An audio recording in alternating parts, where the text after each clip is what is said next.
Bom dia, minha gente. Sejam bem-vindos a este momento. Este domingo, nós queremos viver este momento de espiritualidade, de encontro com Deus. Eu lhe convido sua família, convido também todos aqueles que de alguma forma necessitam deste momento e que talvez não queiram. É interessante como às vezes nós não queremos o que nós precisamos. Então, se você sente no seu coração que hoje você não quer, mas você precisa, lute contra aquilo que em você não é favorável a você mesmo. Sim, porque uma das características do nosso processo de autodestruição é justamente a gente não querer aquilo que a gente precisa. E às vezes nós ficamos muito presos naquilo que a gente quer e a gente excessivamente procura a satisfação daquilo que a gente quer, e nós vamos criando uma lacuna na nossa alma, no nosso espírito. E a vida espiritual é justamente o preenchimento das ausências, aquilo que está ausente em nós. Sem medo de errar nestes tempos em que nós estamos tão sofridos, tão inseguros, sem medo de errar, boa parte das pessoas hoje está muito necessitada deste encontro pessoal com a espiritualidade. Lembrando que Deus está em todos os lugares, está em mim, está em você.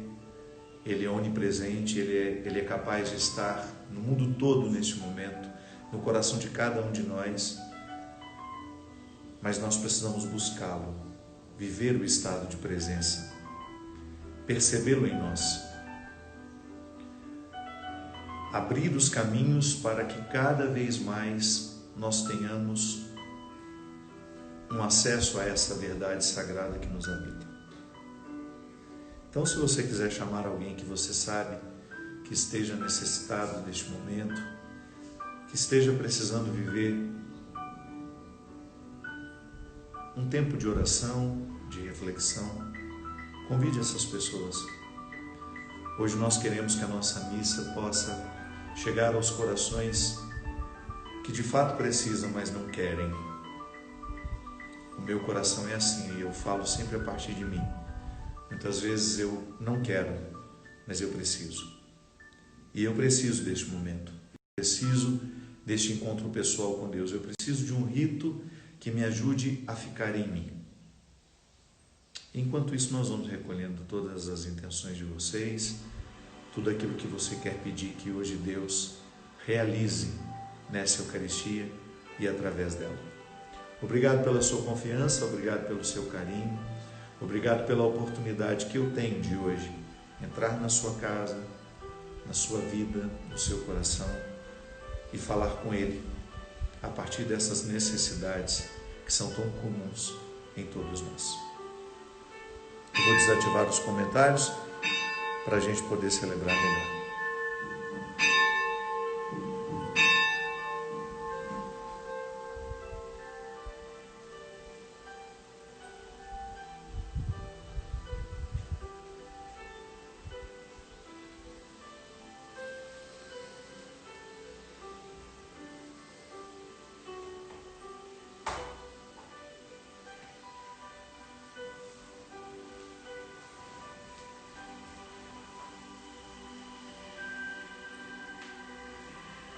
Em nome do Pai, do Filho e do Espírito Santo. Amém.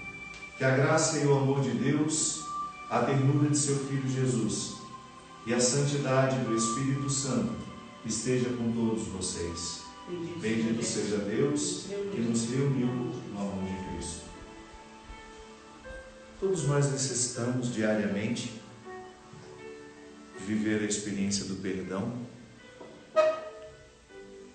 Nós precisamos perdoar os outros, nós precisamos ser perdoados. Às vezes nós precisamos perdoar a vida. O rancor é toda e qualquer oportunidade de registro interior na nossa mente, no nosso coração, de uma inimizade que ficou entre nós e o que aconteceu. Você sabe o quanto uma inimizade nos faz mal. Você ser inimigo de alguém cerceia a sua liberdade. É como se você levasse uma energia ruim dentro de você.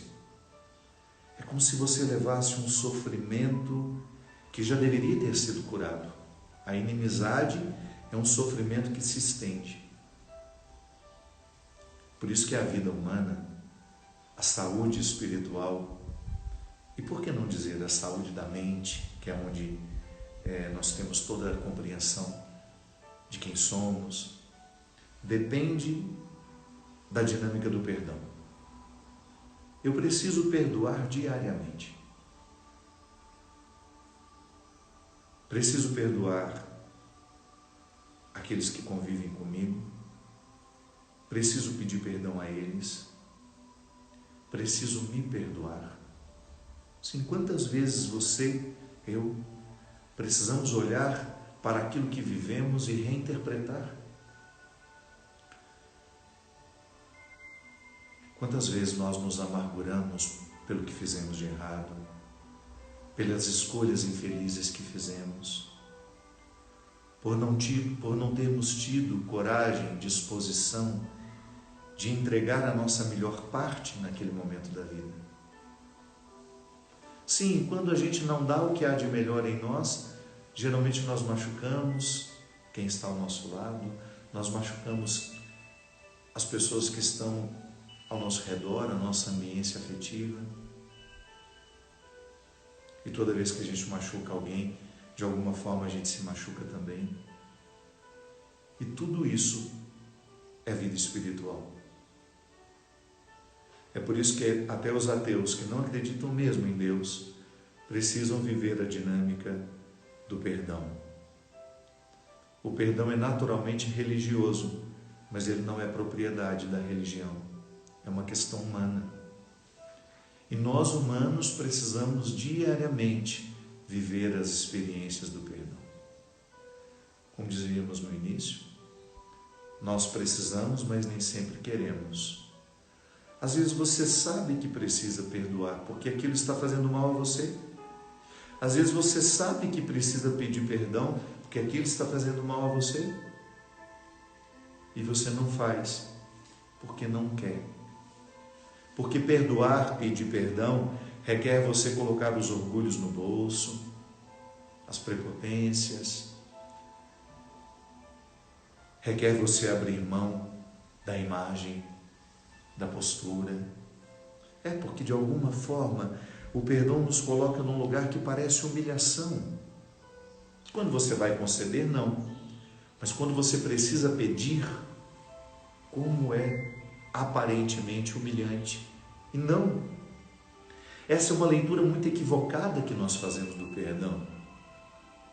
Pedir perdão requer uma nobreza de alma muito grande. Mas é claro, a primeira leitura que nós fazemos coloca-nos numa indisposição. Eu não quero pedir perdão porque isso de alguma forma vai assumir um pouco a minha responsabilidade, eu não quero ser responsável por aquilo. Ter que pedir perdão requer você de alguma forma reconhecer um erro. E não sei porquê, em algum momento da nossa vida a gente começa a ter vergonha dos erros, de assumir erros, quando deveria ser o contrário.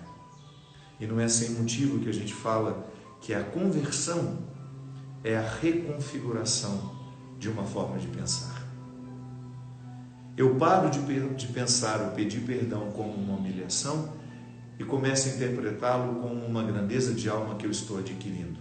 Não para me tornar vaidoso, para falar, olha como eu sou capaz de ser humilde. Não, não é isso. É para você morar bem nessa casa que você é. Quem não tem a simplicidade que leva-nos a pedir perdão, tem dificuldade de morar na casa que é. Por acaso eu moro aqui nessa casa, entre essas paredes, mas em última instância eu moro em mim. Você também é a mesma coisa.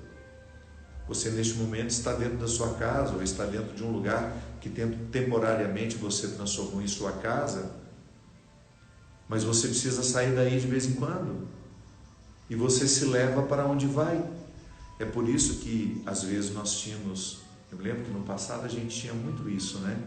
A gente tinha aquela ilusão de que mudando de casa a gente mudava de problemas. Não.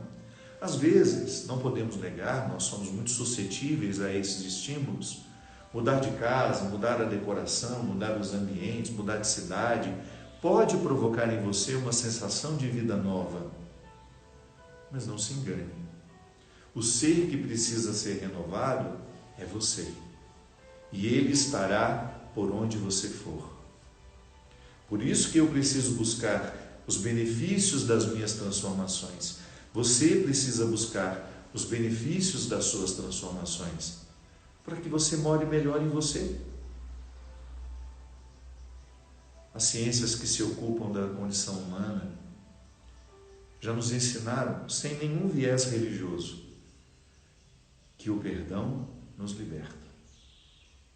O perdão faz bem. Por isso ele é religioso. Ele une as pontas que estavam soltas. Ele volta a proporcionar o encontro. Quando você perdoa ou é perdoado, aquela divisória que existia entre você e as pessoas deixa de existir. O perdão põe pontes. E é bom ter essas pontes que nos permitem acesso às outras pessoas. Acessar outras pessoas nos ajudam a acessar a gente. Sim, eu muitas vezes vou acessar o meu coração através do coração do outro. E é por isso que na Eucaristia nós começamos pedindo perdão, para que a gente tenha condições de acessar este Deus que está celebrando para nós. Eu sou apenas um mero instrumento da celebração. Eu estou aqui presidindo essa missa, você aí da sua casa. Eu sou um mero instrumental. Me ordenei para isso. Optei por viver isso. Mas é você que está celebrando neste momento. É você quem celebra. Porque é o Deus que está em você que está promovendo a celebração. Então nós nos encontramos aqui. Eu no ofício do meu ministério sacerdotal, presidindo a celebração, mas você celebrando comigo. E se você está bem do ponto de vista espiritual, reconciliado consigo, com os outros, você celebra melhor. Por isso que Jesus dizia, aconselhava as pessoas, toda vez que você tiver que fazer um sacrifício, uma oferta lá no templo, vai antes se reconciliar primeiro com seu irmão, para que aquela celebração que acontecerá no templo também esteja acontecendo dentro de você. Muitas vezes nós religiosos celebramos só por fora, porque não queremos mexer nas questões de dentro. Celebrar só por fora pode até cumprir o preceito. Na Igreja Católica, por exemplo, recomenda-se ir à missa todos os domingos. Tá, mas eu posso apenas entrar dentro da igreja, ouvir tudo o que está acontecendo e não celebrar nada. Mas eu posso entrar dentro da igreja, ouvir tudo o que está sendo dito, cantar o que está sendo cantado, rezar o que está sendo rezado e celebrar dentro de mim. Essa é a Eucaristia que nos salva. Não é a Eucaristia da obrigação. Ou você acha que Deus terá um caderninho, ou tem esse caderninho, anotando quantas vezes você foi e quantas vezes você não foi? Não. O que interessa a Deus é o que acontece com a gente quando a gente vai. E lembrando que a vida cristã é todo dia. Não é um acontecimento isolado, um momento em que eu vou à igreja e lá fico diante das pessoas, diante do padre, diante da Assembleia, não. É aquilo que está acontecendo no meu dia a dia. Quando você toma a iniciativa de pegar o telefone ou de fazer um sinal. Hoje nós temos tantas formas de manifestar a nossa presença. Se você está precisando pedir perdão a alguém por uma ofensa que você fez, por um erro que você cometeu, nós temos tantas formas de chegar ao outro. Se você faz isso sem que ninguém esteja vendo, você está celebrando dentro de você. O cristianismo está florescendo em você no mundo. É lindo isso. O mundo fica mais cristão quando cada um de nós toma a iniciativa de perdoar e ser perdoado. E é tão nobre, minha gente. Nós nunca na vida vamos nos esquecer das pessoas que nos perdoaram. Porque às vezes a gente comete erros, conscientes ou não. Às vezes você erra porque você quis, livremente escolheu. Mas às vezes você erra sem saber que está errando. E o outro lhe recebe sem questionar se foi intenção ou não. Ele abraça e lhe acolhe. Ele concede o direito de uma vida nova, sim, porque toda vez que nós perdoamos e somos perdoados, a vida nova acontece dentro de nós. A psicologia nos diz que às vezes a vida vai virando um fardo porque nos falta o perdão. Você olhar para o seu passado e admitir, olha, eu não dei tudo de mim, mas também não vou ficar me martirizando agora. Eu fracassei em muitos momentos da minha vida porque eu não me dediquei o suficiente, mas não vou ficar me martirizando agora. Não faz sentido martirizar-se o tempo todo por erros que você cometeu no passado. Precisa virar a página, precisa saber perdoar-se. Porque senão você não amadurece, você não evolui. A psicologia nos comprova diariamente isso. Quem perdoa, quem não guarda rancor, ainda que você tenha razões para guardar o rancor. Sim, porque às vezes nós temos uma lógica matemática que nos dá toda razão para não perdoarmos. Olha o tanto de coisas erradas que ele fez. Tá bom, mas esqueça essa quantidade e pense na outra quantidade, na quantidade de coisas boas que você vai se proporcionar no momento em que você perdoá-lo. No momento em que você abrir o seu coração e você dispensar os ódios e rancores que você guardou durante tanto tempo. É muito triste a gente passar a vida alimentando ódios e rancores. Nós ficamos pesados, a vida perde a cor, a gente envelhece antes da hora, a gente morre antes da hora. O perdão tem o poder de oxigenar o nosso corpo. Você respira mais profundamente. O outro deixa de ser aquele fardo dentro de você. Porque quando nós não perdoamos, nós transformamos o outro numa montanha dentro de nós, que nos impede de ver o horizonte, que nos impede de ver coisas boas.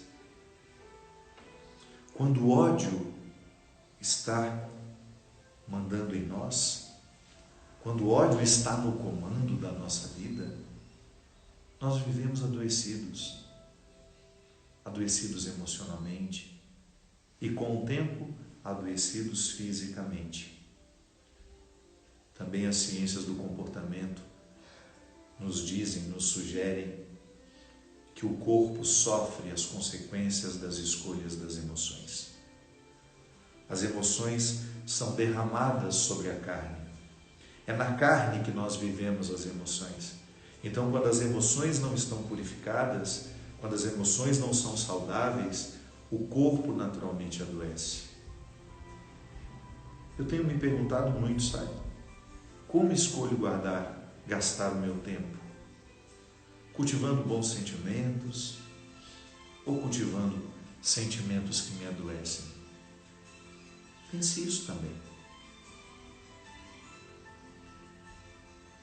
Tenha a coragem de abrir, de destrancar os seus segredos. Tenha coragem de revelar a você mesma, a você mesmo, se os sentimentos que você está cultivando são favoráveis à sua saúde ou não. E tenha pressa de agir. Como nós já dizíamos, nem sempre nós queremos o que precisamos. Mas quando você toma consciência de que o que você precisa, mesmo que você não queira, é o melhor para você, você se prepara, você se fortalece e você vai viver o que precisa ser vivido. Isso é uma questão de inteligência. Não se adapte aos modelos que foram cômodos para você. Eu sei que às vezes guardar ódio, guardar rancor é um modelo cômodo, porque mantém em nós aquele orgulho ferido que às vezes, por uma visão equivocada, nós compreendemos como um valor. Não é valor. Definitivamente, ter um coração ferido e magoado não é uma expressão valorosa. Não faz sentido. Opte por tudo aquilo que lhe edifica, que lhe dá saúde física e emocional. Tudo isso para lhe convidar a pedir perdão a Deus. Porque quando você pede perdão a Deus, todas as dinâmicas do perdão, todas as instâncias do perdão estão condensadas. Raciocine comigo. Se Deus está em mim, se Deus está em você, se nós temos essa compreensão de que Deus escolheu habitar a humanidade, toda vez que eu peço perdão a você, eu estou pedindo perdão ao Deus que lhe habita. Não é que eles sejam vários, viu? É um só, mas ele é tão grande que cabe em todos. A dimensão divina da sua história, da sua sacralidade, ou melhor, a sua sacralidade. Quando eu peço perdão a você, eu estou pedindo perdão a Deus por ter ofendido a presença dele em você. Ou você acha que quando você me ofende, você ofende só o Padre Fábio? Não. Você ofende o Deus que me habita, que é o mesmo que está em você. Quando você fala mal de uma pessoa, você está falando mal de Deus. Quando você difama uma pessoa, você está difamando Deus, porque Deus está naquela pessoa. Se a gente pensasse assim, a gente teria muito mais cuidado com o que a gente fala dos outros, em como a gente se direciona aos outros, muitas vezes de forma desrespeitosa, movido pelas nossas volúpias, por aquilo que em nós é baixo. Aquilo que em nós é rasteiro, não é elevado, não é espiritual. Pense nisso. Toda vez que você direciona-se ao outro, você está direcionando ao Deus que nele está, que é o mesmo que está em você. Então eu peço perdão ao outro, eu estou pedindo perdão a Deus, que está no outro. Então eu peço perdão a Deus, eu estou pedindo perdão a mim, a tudo aquilo que em mim eu não soube compreender, a tudo aquilo que em mim é fracassado. Eu estou pedindo perdão a mim mesmo, por não ter sido capaz de dar a minha melhor parte naquele momento, de não ter tido a sabedoria de dizer o que precisava ser dito, ou de calar o que precisava ser calado.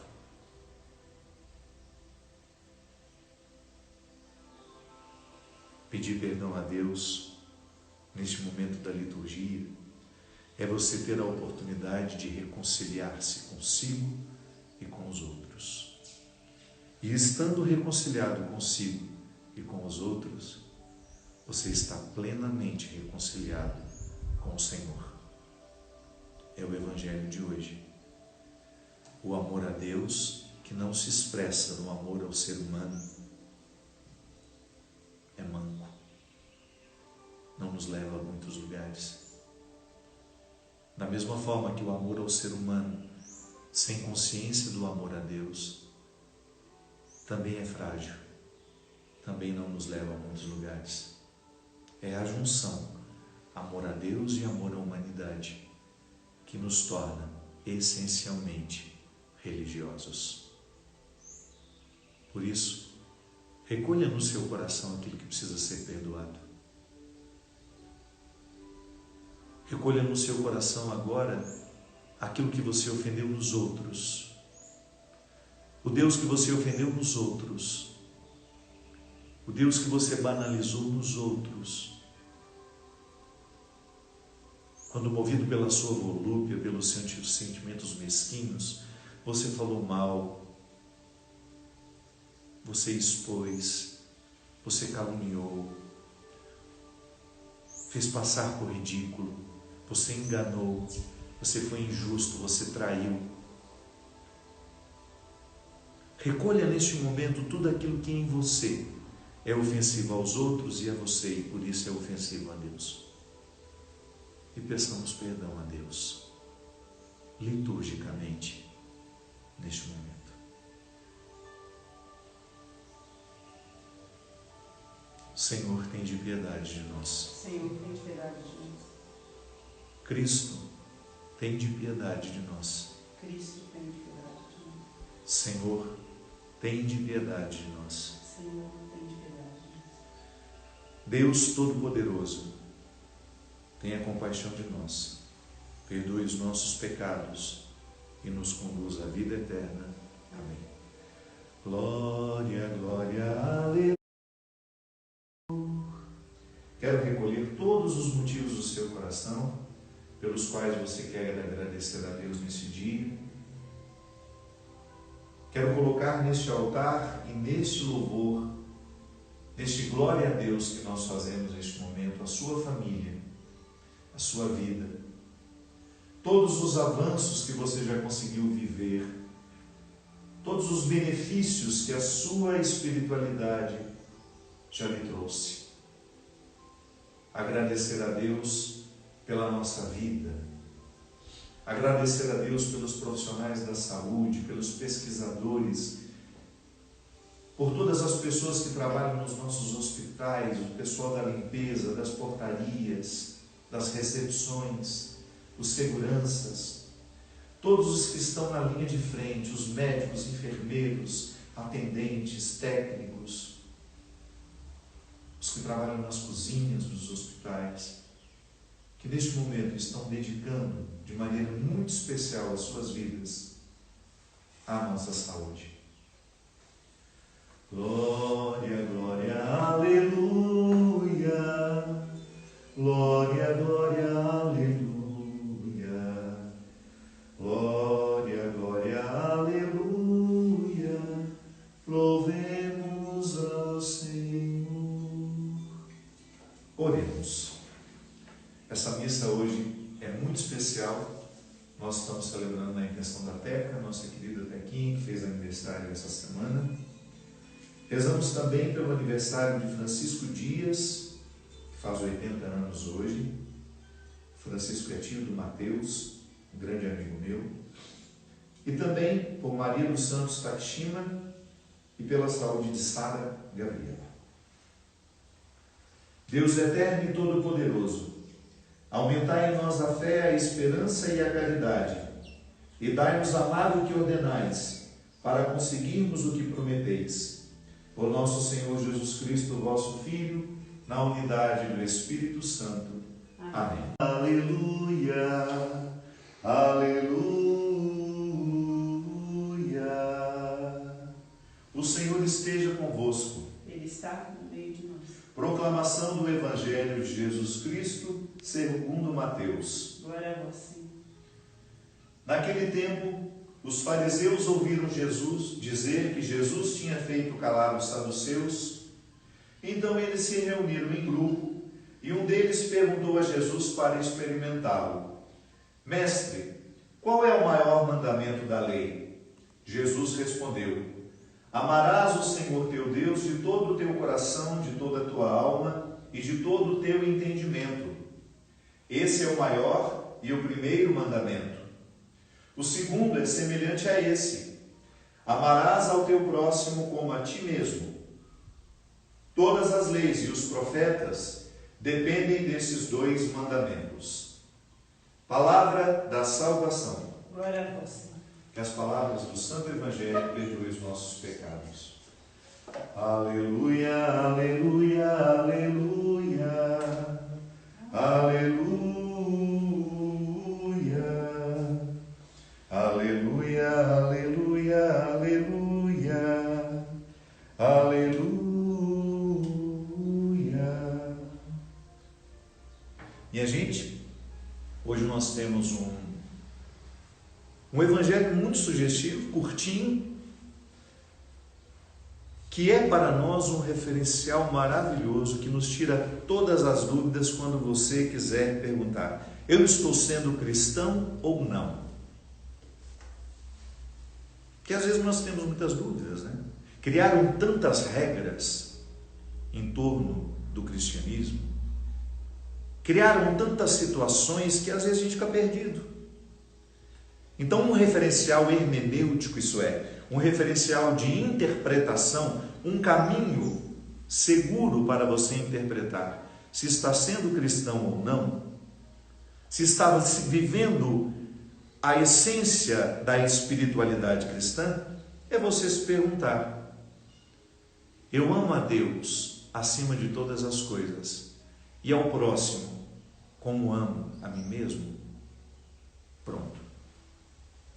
Eu sei que nós temos muitos escritos, você tem a Bíblia, que é um livro extenso, com muitas regras, aliás, muitas regras do Antigo Testamento, que foram reinterpretadas por Jesus e que, lamentavelmente, às vezes nós encontramos cristãos nos dias de hoje querendo ressuscitar as leis do Antigo Testamento que Jesus, de alguma forma, já superou.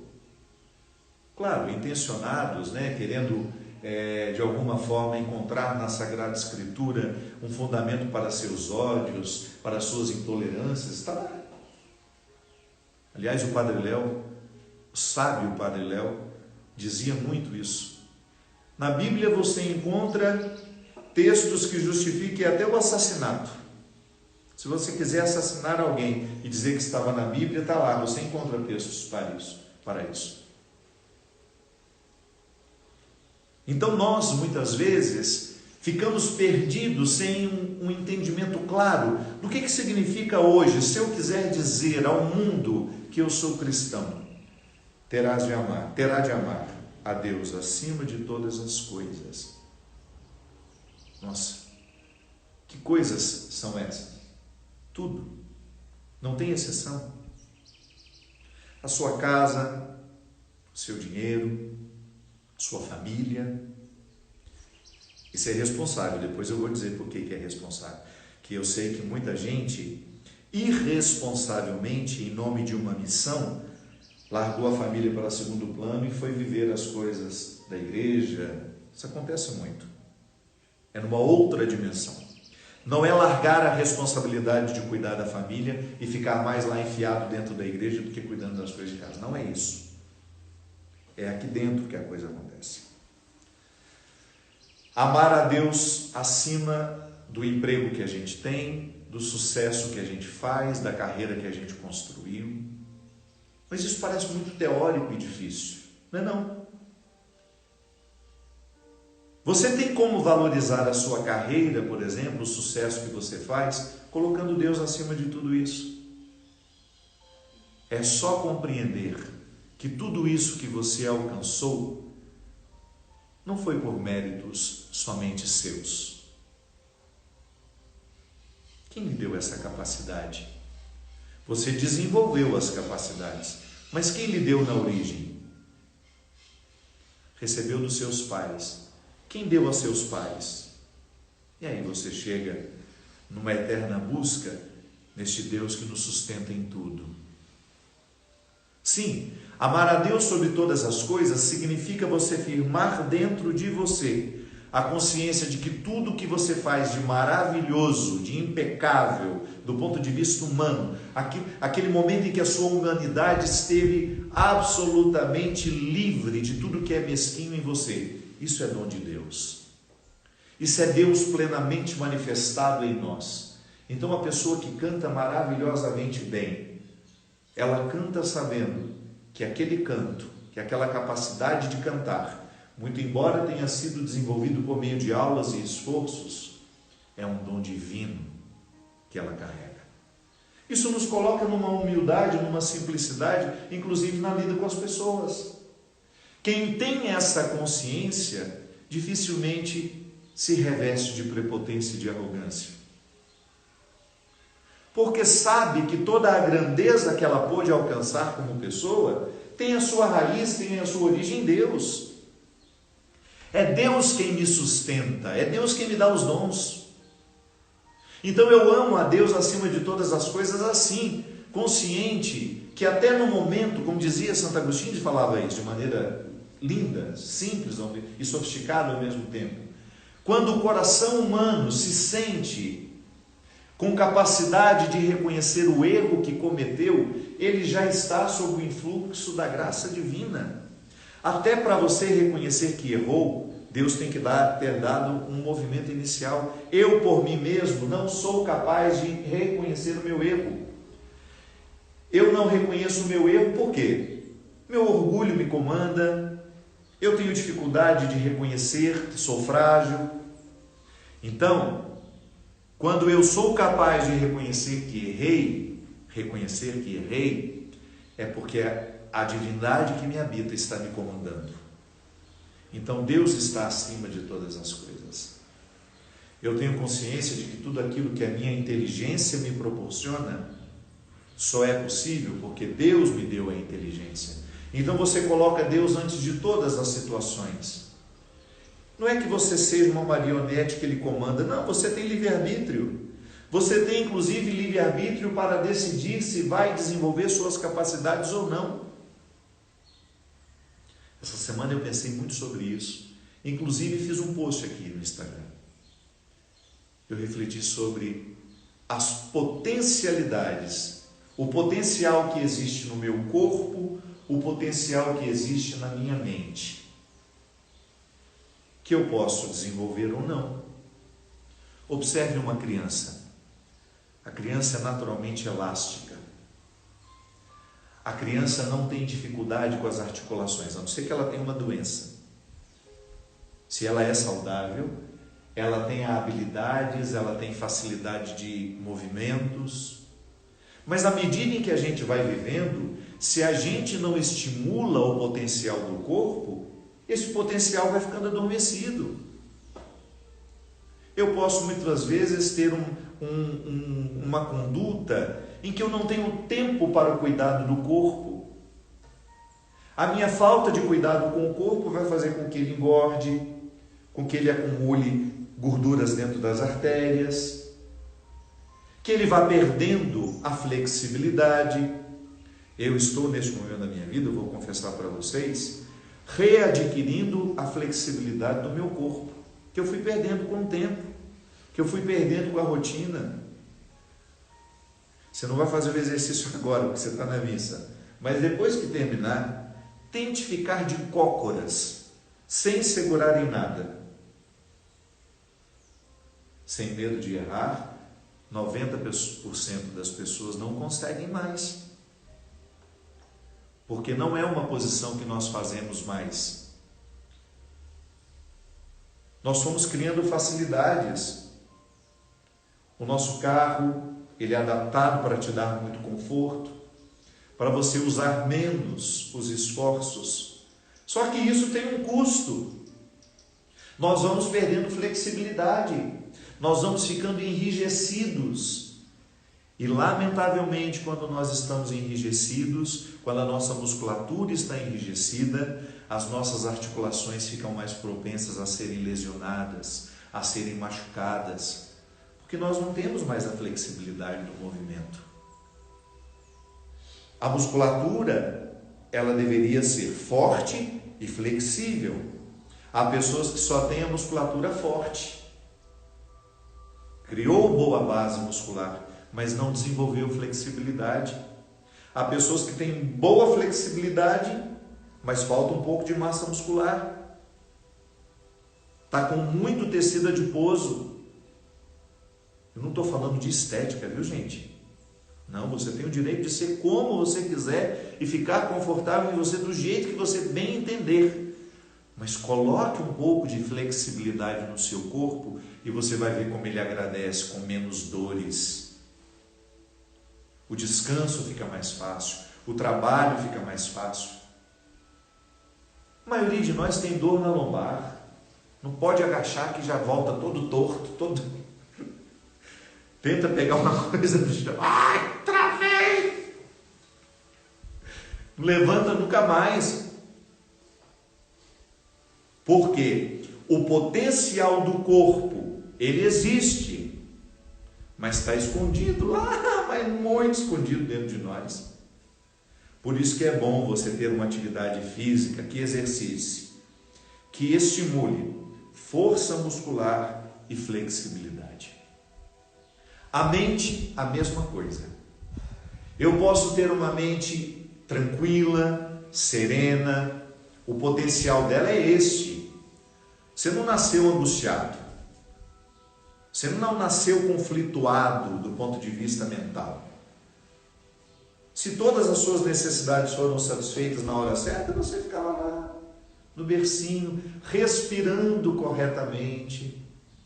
Chega um momento que a nossa ansiedade é tão grande que modifica até a nossa respiração. É impressionante como até o nosso corpo sofre as consequências de uma mente desordenada. Quanto mais em cima você respira, maior é a sua ansiedade. A respiração profunda, aquela que pega desde a base do seu abdômen, que vai subindo até a sua cabeça. Essa é a respiração que tem um poder enorme de oxigenar tudo, inclusive os seus pensamentos. O potencial da mente está ali dentro, mas está adormecido. Preciso lidar com tudo isso. Preciso acordar tudo isso.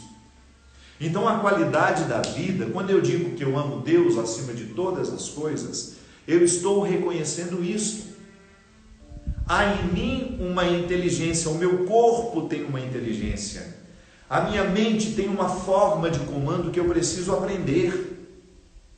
Eu não posso ser refém da minha mente, eu não posso ser refém do meu corpo. Essa parte de mim que está falando aqui, inclusive agora, com essa consciência de que eu sou corpo e mente, é essa parte aqui que tem esse comando, inclusive com uma capacidade de refletir sobre tudo isso, é que deve estar no comando. Mas eu tenho consciência de que não sou eu que me dei tudo isso, eu recebi de Deus.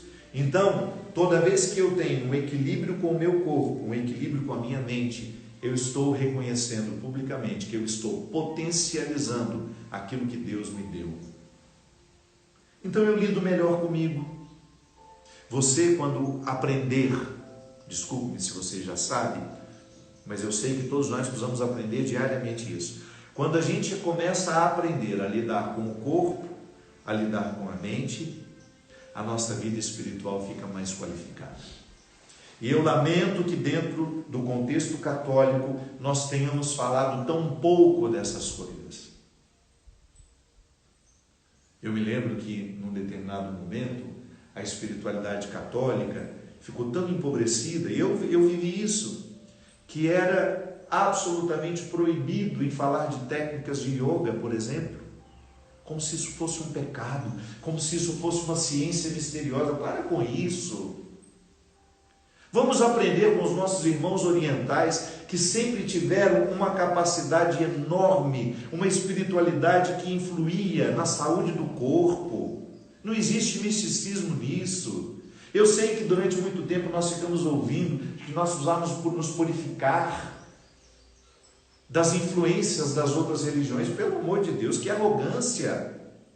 Não faz sentido. Se a outra religião tem um aspecto positivo, vamos incorporá-la. Jesus era um homem de meditação. Aquele momento que ele está no Getsêmani, é claro que Jesus estava em posturas de oração, de meditação. E os discípulos que não tinham a mesma habilidade que ele, não tinham desenvolvido, dormiam. E Jesus tinha que ir lá acordar, falar: vamos lá, gente, Então, durante muito tempo, nós olhamos para essas técnicas orientais como se elas fossem pecaminosas, como se elas fossem uma oposição à nossa fé. Não. Mantenha aí o seu corpo de fé. Você acredita na ressurreição de Jesus? Você tem um código de ética cristão que você administra, mas descubra uma forma de lidar melhor com o seu corpo. A sua religião, a sua espiritualidade precisa fazer isso com você. Não adianta nada você ter uma busca espiritual se você não tem uma busca pela saúde do corpo. É um contra-testemunho. Deus acima de todas as coisas, amar a Deus acima de todas as coisas. Eu não coloco absolutamente nada acima de Deus. Eu percebo tudo como uma oportunidade de reconhecer o que Ele me deu. Ele nos deu um corpo, Ele nos deu uma mente e nós temos a oportunidade de cuidar disso. Quando nós temos essa compreensão, a arrogância não mora em nós. Você vai olhar para o seu trabalho, para o dinheiro que você alcançou, e você vai reconhecer nisso tudo uma feliz oportunidade que Deus está lhe dando de transformar o mundo num lugar melhor. Tem muito mais dinheiro que os outros? Aprenda a fazer alguma coisa pelos outros. Adote situações que você sabe que são justas, que seria lindo você ajudar. Essa semana, por exemplo, dia 27, é o aniversário da Vó Tutu. Vó Tutu é uma senhora que mora lá na Brasilândia, na comunidade Brasilândia, em São Paulo. Não sei como está a situação atualmente, mas era, no momento da pandemia, no auge da pandemia, o lugar de maior contaminação em São Paulo. Vó Tutu resolveu fazer o bem produzindo pães. E toda a família da Vó Tutu está lá, envolvida com ela. Vó Tutu essa semana faz aniversário, dia 27. E qual é o presente que ela quer de nós? R$1 de cada um. Olha só, a simplicidade dela. Ela estipulou isso, Emerson. R$1. Claro que se você puder dar 10, se você puder dar 100, se você puder dar 1.000, dê. Eu só estou dando um exemplo. Um lugar em que você pode fazer o seu dinheiro, o fruto do seu trabalho, que às vezes lhe sobra. Sim, há pessoas em que o dinheiro falta. Há situações em que o dinheiro sobra. Amar a Deus acima de todas as coisas é você ter essa sensibilidade. O dinheiro que sobra eu quero ajudar situações em que eu acredito que o dinheiro não será desviado, em que ali existe uma reta intenção. Aí nós descobrimos que, porque amo a Deus acima de todas as coisas, o meu dinheiro não me tem. O meu dinheiro não é meu proprietário. Eu tenho dinheiro, mas não é o dinheiro que me tem. Quando é o dinheiro que me tem, eu já esqueci esse amor a Deus acima de todas as coisas. Eu estou amando o dinheiro acima de todas as coisas. Mas quando eu reconheço que ele é um fruto do trabalho que eu realizo, fruto da saúde que Deus me deu, da vida que eu estou buscando com Deus, eu vou lá e dou a minha parte. Inclusive, eu estou convidando você. Procure aqui no Instagram, eu sigo a Vó Tutu, só procurar assim no Instagram, você vai encontrar. Se o seu dinheiro sobra e você quiser ajudar a Vó Tutu, você está fazendo um gesto muito concreto nos dias de hoje, ajudando uma situação que de fato precisa. Você está amando a Deus acima de todas as coisas. Você está dando um direcionamento ao seu dinheiro. Você está buscando uma perspectiva solidária para o seu trabalho. Isso é tão lindo, minha gente. É muito triste quando nós encontramos pessoas que são reféns do dinheiro. Não conseguem enxergar mais nada na vida, só dinheiro, só dinheiro. E às vezes passam a vida inteira trabalhando só para ter o prazer de ver alcançar números maiores. Nem tem satisfação com aquele dinheiro. A satisfação não é para fazer uma viagem, não é para fazer uma festa, não é para receber bem os amigos, não. A satisfação é para ver o número crescer. e vive como um pobre. Eu conheço muita gente. Nos nossos interiores, então, é muito comum isso. Aquela família que vive assim, com uma certa simplicidade, que é praticamente dona da cidade, de todos os imóveis, nunca fizeram uma viagem e sempre tiveram vontade, porque gostam de guardar. Tem gente que gosta de guardar dinheiro, tem gente que tem fetiche. Se pudesse, nem deixaria no banco, gostaria de lustrar as notinhas todos os dias. Tem uns que guardam na cueca. Gostam de ver o dinheiro, gostam de ter uma relação com o dinheiro assim. Outros não. A gente trabalha e o dinheiro que chega a gente vai gastando, a gente vai vivendo.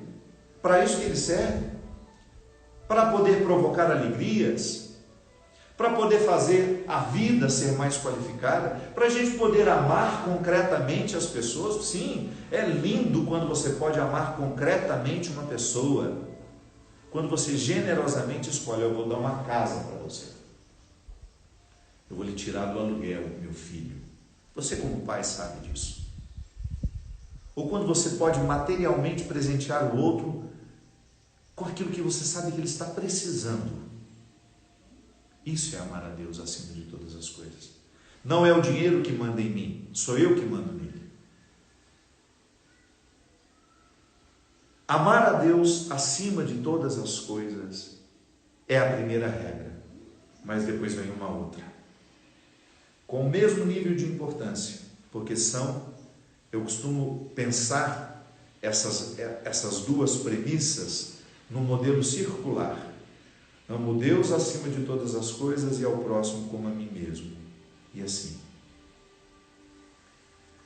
quando Jesus fala que nós devemos amar os próximos, primeiramente não significa próximo aquele que está geograficamente próximo a mim, não.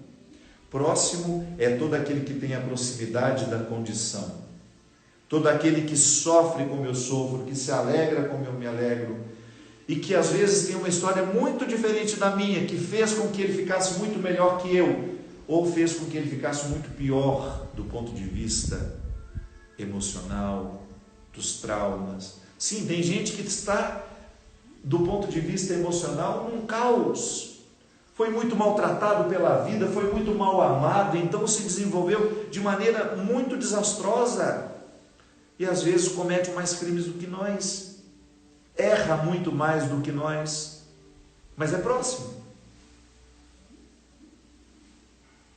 Desperta para você ver o que você tem de pior para ver, o monstro que você se transforma. Dê vazão às suas misérias para você ver onde você vai parar. Debaixo dessa pele que nos veste, todos nós somos um pouco monstros, capazes de atrocidades, capazes de crueldades. Basta que a gente estimule. Então não tem que ter essa história: eu sou melhor que você. Não, você pode estar numa condição mais favorável, mas lhe coloque numa situação desfavorável para você ver. Você se transformar. Põe a gente dentro de um galpão e deixa a gente com fome e jogue o primeiro alimento lá dentro para ver como nós vamos nos comportar. Tudo depende de como somos estimulados. Então, quando Jesus fala amar a Deus acima de todas as coisas, já fiz a reflexão, como